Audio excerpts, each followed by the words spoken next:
Bonjour à tous et bienvenue dans une nouvelle vidéo. Aujourd'hui, je vous propose que nous abordions la question de la relation entre les organisations de travail et leurs outils de gestion.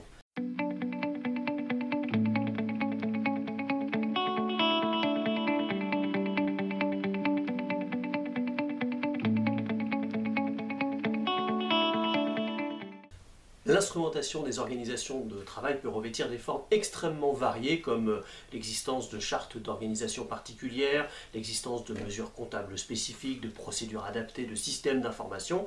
Donc si on considère l'instrumentation dans ce sens extrêmement large, alors on peut dire qu'il n'existe pas d'organisation qui ne soit pas instrumentée. Il semble même y avoir un lien très fort entre l'émergence et l'évolution des organisations d'une part et le développement et l'usage d'instrumentation d'autre part. Pourtant, le statut et le rôle des instruments, et notamment des instruments de gestion dans les dynamiques organisationnelles, ont encore trop rarement fait l'objet d'une recherche et d'une théorisation systématique. L'objectif de cette vidéo sera de fournir des éléments de compréhension de la place de l'instrumentation de gestion dans les dynamiques organisationnelles. Nous constaterons que, loin de constituer une excroissance accessoire de l'organisation, l'instrumentation en est une partie constitutive.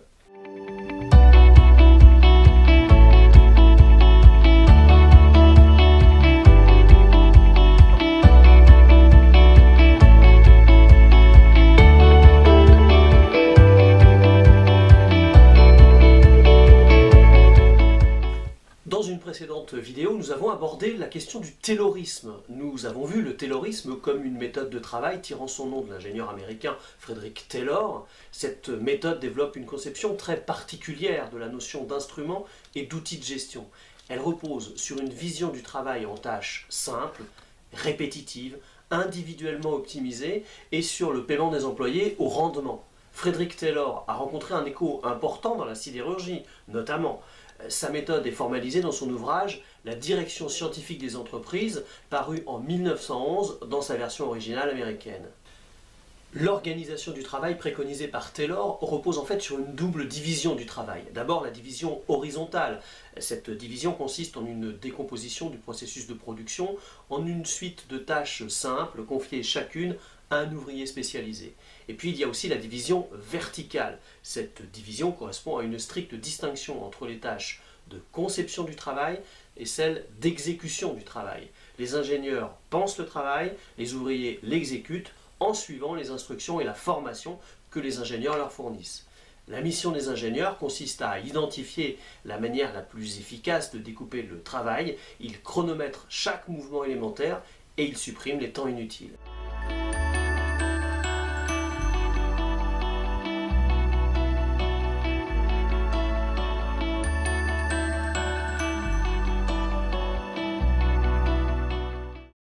En fait, les ingénieurs étudient les meilleurs outils pour réaliser chaque mouvement. Ils définissent un temps optimal pour chaque stade de production et enfin ils rédigent les recettes de fabrication. C'est là qu'apparaît le célèbre One Best Way, c'est-à-dire l'idée qu'il existe une seule meilleure manière de faire. Le One Best Way consiste en une suppression des gestes inutiles. Il vise à augmenter les cadences, à éviter la flânerie des exécutants et à augmenter la productivité. Le principe de la gestion taylorienne repose en fait sur la négation de l'événement imprévisible auquel il faudrait réagir. Son objectif est de lui substituer l'opération parfaite, scientifiquement élaborée et méthodiquement ordonnancée. Le principe de la gestion taylorienne suppose que l'ensemble des outils et des moyens de production, essentiellement moyens de production humains, ne soient jamais hors de portée managériale. L'argument de la rationalisation taylorienne, c'est la légitimité scientifique. La rationalité taylorienne n'essaye même pas de rechercher un consensus autour du fameux One Best Way, dans la mesure où il est censé avoir atteint un degré de rationalité indépassable, scientifiquement élaboré, il doit donc s'imposer sans discussion. Le discours rationaliste taylorien sur la notion d'instrument, intégrant l'idée de séparation entre conception et réalisation et revendiquant une conception scientifique des outils de gestion, est encore relativement présent dans les entreprises. Il existe toutefois sous des formes détournées ou renouvelées et même volontiers critiques vis-à-vis de son expression originale.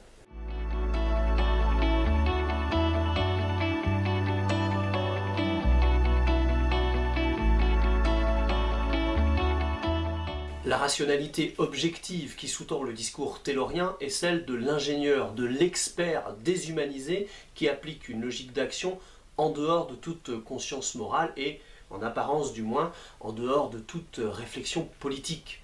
À productivité maximale, prospérité maximale pour tous, affirme Taylor, avec des mots plus actuels, disons travaillons plus pour gagner plus. Il apparaît donc difficile de séparer la rationalisation technico-économique du travail d'une certaine forme de rationalisation sociale de type finaliste libéral. Le modèle classique taylorien perdure parce qu'il est cohérent. Il ambitionne d'assurer à la fois l'intérêt privé de l'entreprise par l'optimisation de son efficience et le bien-être collectif par sa participation au marché. Pourtant, sur le plan opérationnel, dans sa forme classique, il a échoué. Et les raisons de cet échec sont connues. Perte du sens de l'action pour les ouvriers, déresponsabilisation des exécutants conduisant à l'inefficacité et aliénation du personnel. Le taylorisme n'en demeure pas moins un modèle de management susceptible de garder une certaine attractivité du fait de la simplicité de ses principes opératoires et de ses promesses alléchantes. Gagner du temps et optimiser des procédures restent des objectifs intéressants, même si on sait maintenant qu'il existe d'autres moyens plus efficaces de les atteindre. Et de fait, Philippe Bernoux constate que les directions des entreprises ont progressivement développé une certaine défiance vis-à-vis du taylorisme, du moins dans sa forme traditionnelle. Les managers le trouvent moins productif dans un environnement technologique en évolution rapide. Non seulement la concurrence invite à revoir sans cesse les méthodes et les process, mais surtout, la résistance ouvrière, les comportements d'appropriation du travail par les salariés font apparaître comme insupportables les normes et les valeurs de ce taylorisme. Dans le modèle taylorien, l'organisation de l'entreprise à travers sa hiérarchie nie l'autonomie individuelle. Elle va même jusqu'à lutter contre elle. Elle nie également l'existence du groupe. Elle s'en méfie même.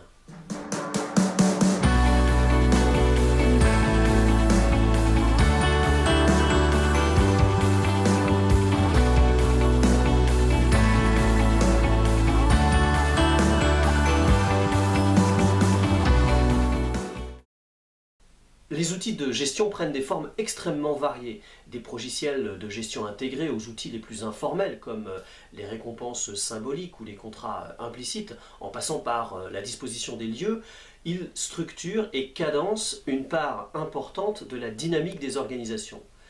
Et depuis quelques années, une question se pose.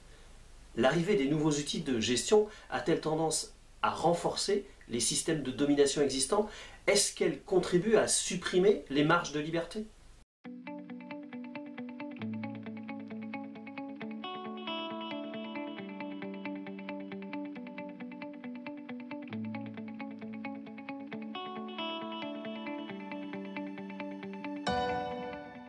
Comme le remarque Philippe Bernoux, les nouveaux outils de gestion de type normes ISO sont réputés englober l'activité de travail et la réguler entièrement. Ainsi, dans le management d'aujourd'hui, il y aurait, pour paraphraser une expression de Pierre Bourdieu, le développement d'une domination douce.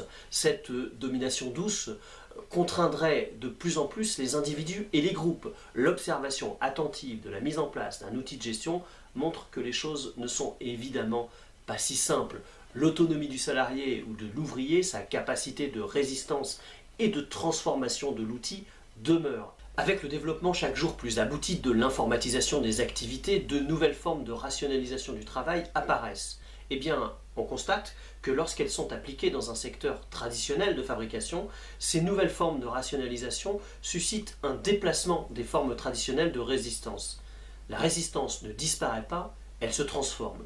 La diversité des espaces d'autonomie des individus et des groupes demeure lorsque se développent les nouvelles formes de rationalisation. Une des premières raisons de l'acceptation des nouveaux outils de gestion par les acteurs de l'organisation réside dans la légitimité que présente à leurs yeux la rationalité instrumentale. Ces outils peuvent, lorsque leur qualité technique est pertinente, susciter l'adhésion, voire l'admiration de ceux qui les utilisent. Il se peut que les salariés acceptent le travail dans une organisation où les exigences sont plus lourdes en raison de l'efficacité productive de l'organisation ainsi que du prestige attaché aux nouveaux outils. Et c'est vrai, y compris pour les salariés que la nouvelle efficacité menace. À l'inverse, les systèmes considérés comme inefficaces finissent par être rejetés par les salariés eux-mêmes, et ce, malgré les avantages personnels qu'ils peuvent éventuellement leur procurer. Les entreprises ne peuvent pas fonctionner sans une implication de leurs salariés. Une des clés de cette implication renvoie à la question de l'attitude devant les objets techniques. Si l'image de l'objet technique est négative, alors les salariés eux-mêmes dévalorisés par la dévalorisation de l'objet technique sur lequel ils travaillent se découragent, s'opposent au management, freinent, partent, et l'organisation en subit les conséquences. L'implication naît aussi de la relation à l'objet.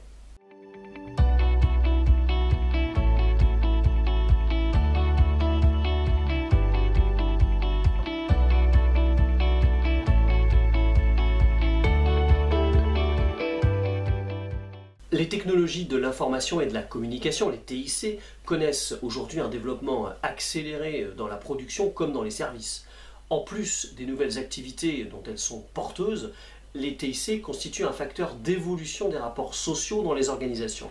Elles accompagnent une série de transformations au niveau du contenu de l'organisation du travail, au niveau des formes de management, mais aussi au niveau des formes de concertation et de négociation dans les entreprises. Plongés dans des projets d'amélioration des fonctionnalités des applications, les informaticiens ne se situent que très rarement dans le champ de la mise en œuvre.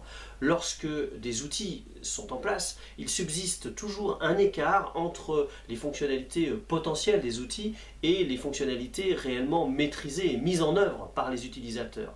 Ainsi, par exemple, même si les utilisateurs peuvent accéder à l'information, les responsables du déploiement des outils informatiques intègrent différemment la notion du temps d'apprentissage nécessaire à l'appropriation des outils. Les développeurs des outils TIC réalisent leur travail en fonction de la représentation qu'ils se font du travail des utilisateurs. Cette représentation est nécessairement partielle et fondée sur un point de vue particulier de la réalité de l'organisation, lui-même fondé sur un statut particulier dans l'organisation.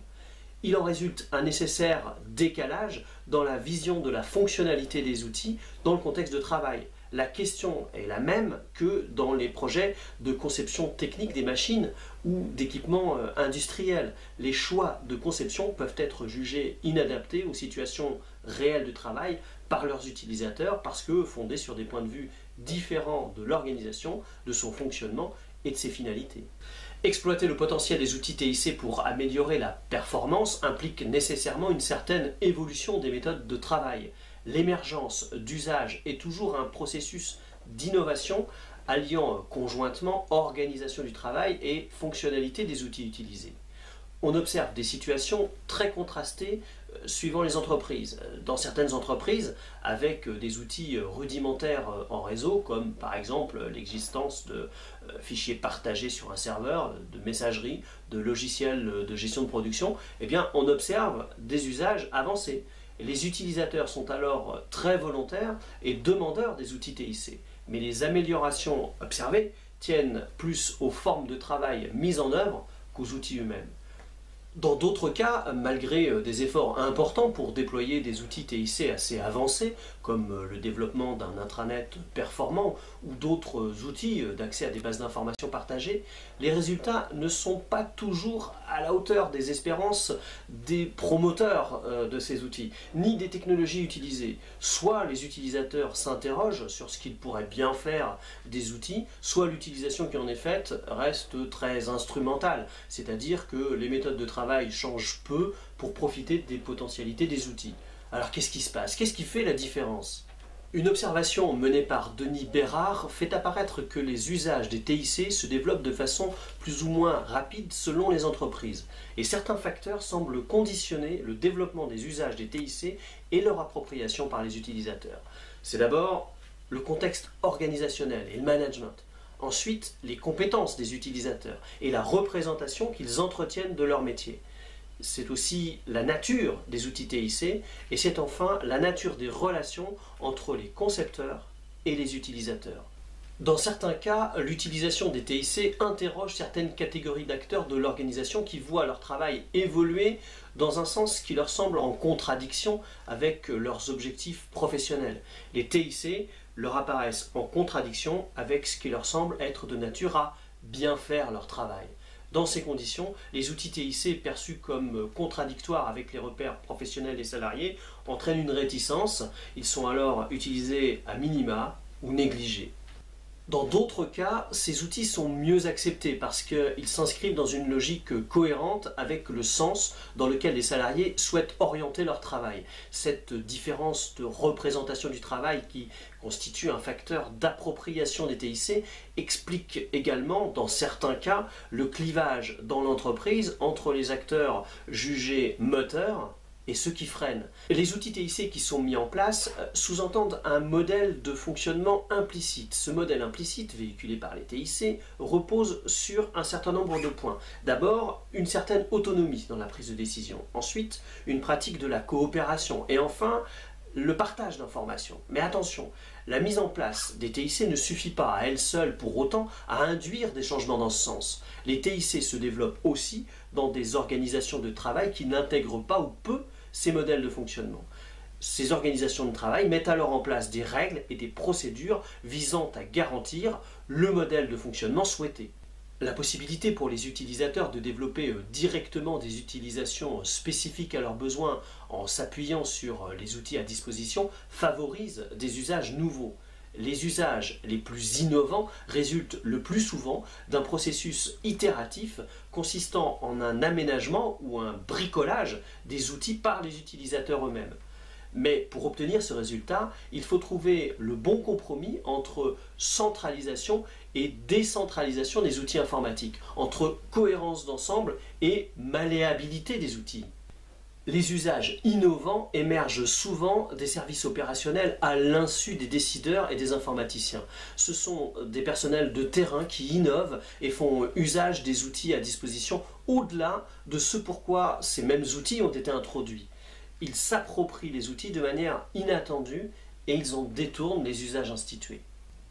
L'introduction et l'utilisation d'un outil, comme par exemple l'utilisation de la messagerie ou l'accès à un intranet, requiert nécessairement l'existence d'un mode d'emploi. Eh bien, l'explication de connaissances, la transmission de savoir-faire peut alors se concrétiser sous une forme plus ou moins stable et plus ou moins éphémère, comme l'existence de procédures ou de consignes, mais aussi d'explications informelles. Eh bien, cette formalisation n'est pas sans produire de réels effets sur les relations interpersonnelles, horizontales ou hiérarchiques. Denis Bérard a notamment travaillé sur cette transmission de mode d'emploi des TIC et il a remarqué que cette transmission avait plusieurs effets. Premier effet, la clarification des relations interservices ou hiérarchiques. Deuxième effet, l'émergence de conflits potentiels quand le système donne une visibilité à ce qui n'en avait pas. Par exemple, certains membres du personnel peuvent avoir accès à la quantification des activités de leurs collègues et parfois ça donne des ambiances sympathiques. Troisième effet, l'émergence de nouvelles façons de gérer les conflits. Dans un climat relationnel dégradé, l'usage de l'email peut, par exemple, être une manière d'éviter un face-à-face tendu. Il peut aussi être un moyen efficace pour prendre tout le monde à partie. L'usage du « en copie » ou du « répondre à tous » sont autant d'outils désormais très largement utilisés.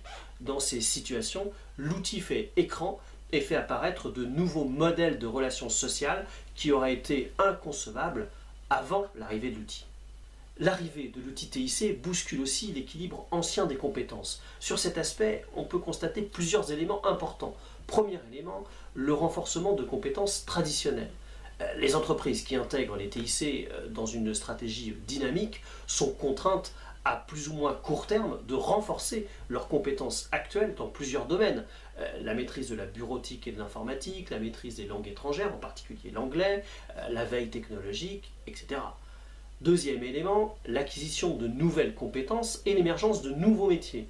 À ce renforcement des compétences traditionnelles viennent en effet s'ajouter de nouvelles connaissances relatives aux technologies Internet. La navigation sur le web, l'utilisation d'un moteur de recherche ou l'utilisation de la messagerie n'ont pas posé de problème particulier lorsqu'elles sont apparues. En revanche, ce qui pose davantage de difficultés, c'est l'utilisation des TIC dans les domaines du marketing ou de la communication. Et c'est là qu'on a vu émerger de nouveaux métiers, webmaster, web designer, etc. Troisième élément, le déplacement des objets de coopération. Lorsque l'introduction des TIC se traduit par une évolution des métiers et donc des tâches, on constate que les objets ou les motifs de coopération se déplacent. Ce déplacement ne se fait pas toujours sans tension, notamment lorsqu'il est rapide. Prenons l'exemple très significatif de la coopération entre une secrétaire et un cadre. On a pu constater ces dernières années un brouillage des représentations que les acteurs ont les uns des autres. Désormais, le cadre frappe ses rapports, tâche considérée comme de bas niveau, et la secrétaire extrait des données, voire corrige les erreurs dans les rapports qu'elle reçoit, ce qui est une tâche considérée comme plus noble. Et puis, la circulation de l'information ne se fait plus par les mêmes circuits. En frappant des lettres ou des rapports, la secrétaire pouvait se tenir au courant de l'activité. Avec le développement de l'email, ce n'est plus toujours le cas. Cette perte d'information peut être vécue difficilement, surtout si un autre modèle d'échange ne s'instaure pas entre le cadre et son assistante. De manière générale, ces changements d'objets de coopération, notamment lorsqu'ils sont rapides, s'accompagnent de périodes de très forte tension pendant lesquelles se renégocient les modalités de la coopération. Paradoxalement, l'introduction de nouveaux métiers paraît moins sujette à ce type de tension parce qu'elle part de situations sans antécédent, sans jeu de pouvoir préétabli. Certains acteurs utilisent les TIC pour accroître leur autonomie. Parallèlement, on constate le poids de plus en plus important de la question du contrôle. Les acteurs, quel que soit le niveau de contrôle auquel ils sont soumis, ont intégré le fait que les TIC laissent suffisamment de traces pour qu'un contrôle a posteriori soit toujours possible. Le ressenti au niveau des individus est d'autant plus négatif que l'on cherche à les inciter à plus d'autonomie, sans pouvoir leur donner l'assurance qu'il n'y aura pas aussi plus de contrôle a posteriori. Les acteurs pressentent que ce type de contrôle peut prêter à manipulation. Ces situations paradoxales sont perceptibles dans des organisations où justement les TIC ne sont pas introduites pour renforcer le contrôle de manière délibérée. Ces situations ne sont pas nouvelles, elles constituent une forme nouvelle de la tension entre contrôle et autonomie. Ce qui est nouveau, c'est que dans les représentations des acteurs, le contrôle par les TIC constitue une menace potentielle permanente et définitive qui échappe à leur propre zone d'influence. De ce fait, l'incitation à plus d'autonomie peut être assimilée à une injonction paradoxale dont on sait à quel point elle peut être déstructurante pour l'individu. Autre sujet sensible, l'espace-temps du travail. Les TIC bouleversent profondément le temps du travail. Les entreprises réagissant au contexte mondial de développement des réseaux de communication, elles intègrent les idées de réactivité et de flexibilité. Dans la plupart des entreprises, l'usage de la messagerie comme moyen courant de relation avec l'extérieur induit de manière implicite une exigence accrue de réduction des délais et d'une plus grande réactivité. L'incidence d'un fort besoin de réactivité sur les conditions de travail est bien connue. Intensification du travail, stress, perturbation des rythmes de vie, avec toutes les conséquences qu'on connaît sur la vie hors travail. En ce qui concerne les relations de travail à distance, quelques points paraissent spécifiques. D'abord, les décisions ont désormais plutôt tendance à se prendre par défaut. Les questions à trancher sont plus facilement posées sous la forme que celui qui n'est pas d'accord le fasse savoir. À ça, il faut ajouter que certaines personnes disent ne pas accorder la même valeur à leur engagement selon qu'il est donné à distance ou en face à face. L'engagement de face à face a plus de chances d'être suivi des faits. Et puis, deuxième aspect, comme il n'y a pas d'unité de lieu, chacun gère des temporalités différentes. Du coup, l'agenda du groupe est beaucoup plus difficile à construire. En ce qui concerne l'hypothèse d'une interpénétration croissante de l'espace privé et professionnel, on observe deux incidences. D'abord, la difficulté pour les salariés de gérer à la fois des contraintes personnelles et des contraintes professionnelles, contraintes d'espace et de temps essentiellement. Deuxième aspect, le déport quasi systématique de la formation aux technologies, bureautique, internet, etc., vers la sphère privée. La majorité des organisations ne prennent pas en charge la formation de base, par exemple l'utilisation du clavier ou l'apprentissage du traitement de texte ou du tableur. Les entreprises ne proposent en général des formations que sur des logiciels spécifiques ou sur des applications particulières de logiciels du marché. Du coup, dans la plupart des cas, l'apprentissage des TIC s'effectue de manière informelle, au coup par coup. Les acteurs construisent leur réseau personnel d'apprentissage et les frontières de ce réseau vont bien au-delà de l'entreprise. Les individus identifient dans leur entourage professionnel ou privé des personnes qui sont à même de les dépanner sur tel ou tel sujet. Ce réseau est d'autant plus riche que la personne évolue dans un milieu où les TIC sont déjà répandus. Le risque est grand d'accentuer les clivages entre les catégories sociales. Voilà, j'espère que ces quelques éléments vous auront été utiles et je vous dis à bientôt pour une prochaine vidéo.